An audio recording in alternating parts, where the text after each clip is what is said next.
Now that you've learned a little bit about dog body language, what we have to do is we have to really take that into consideration when we're training our dogs.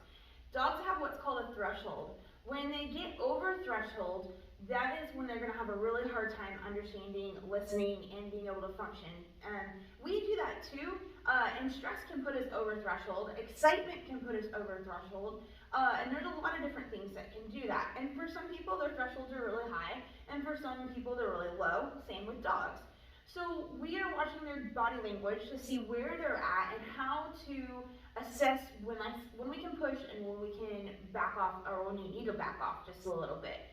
So one of those ways, like I said, is body language. So I hope you're able to watch the part about dog body language and start to observe your dog and how they are communicating to you.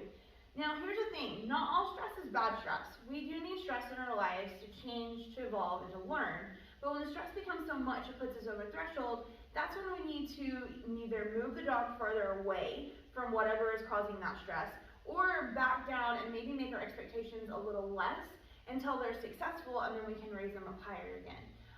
Some signs that we can look for that our dog may be having a hard time is yawning. Now yawning within context is fine, meaning if your dog just woke up from a nap, or it's near evening time and it's time for them to go to bed and they're yawning, that's within context. But if Cole was just standing here, there's really not a whole lot going on, and he started yawning, he's probably going to be a little stressed.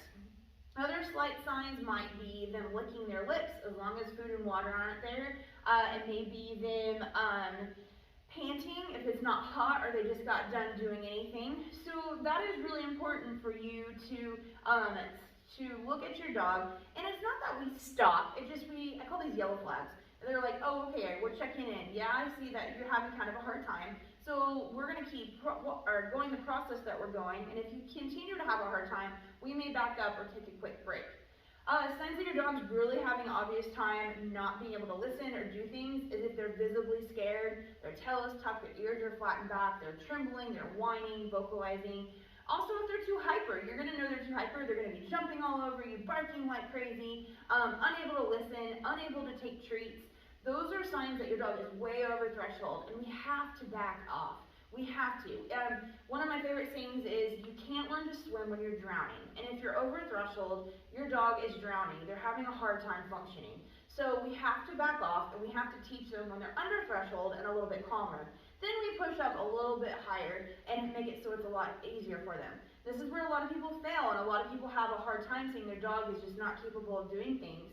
And it's just they push too fast, too hard, or push too hard, too fast, and their dog's not going to be able to handle it, and then owners get frustrated, and the dogs get frustrated, and no one's learning the way that they need to be learning. So one of the things that you can do to help calm and relax your dog is if they're having a hard time, whether too excited or too nervous, is remove them from whatever the distraction is, and then I want you to do what's called Tellington touch, or T-touch, which is acupressure on your dog to help them calm and relax down. One way you can do this is you can take your hand and make a C like this. The C is going to be with your fingers in your palm, and then your thumb in the palm of your hand right here. What I want you to do, can you come here please? Thank you. I want you to put your thumb towards your dog's head, but you're going to start off, you're going to leave it this way. You're going to start with your thumb pointing towards your dog's head, and you're going to put it along your spine. So it's going to be lined up and parallel to their spine, and you're going to take your finger and make little circular C's going down their back, okay? Now, you don't want to do this super fast like this, because that can wind them up even more. You also don't want to do it really light and annoying, because that is not going to feel good. So just medium, easy pressure going down their back. So like I said, if this is your dog's back on your arm, you're going to line it up here and just do little circular C's going all the way down. You can also do this across their muzzle if they don't mind their muzzle being messed with. You can do it down their legs. There's lots of different pressure point spots that can help calm and relax your dog. The other thing is their ears. So ears have a lot of great pressure points in them. There's a lot of nerves in there. So if your dog has pinpoint ears, like Colt does, you're going to take and rub your hand up their ears gently with even pressure. If they have floppy ears, you're going to go and rub down. So you're just going in the direction the dog's ears naturally go. If your dog has floppy ears, don't try to pull them up because it's not going to work the same way. These are just some easy tips that you can do to help calm and relax your dog. Sometimes you just sitting down and being calm with them really helps them reset, and then you can start over again. So definitely be mindful of your dog's body language, what you're telling you. I promise you this will make your training go a lot smoother and be a lot more frustrating for you and your dog.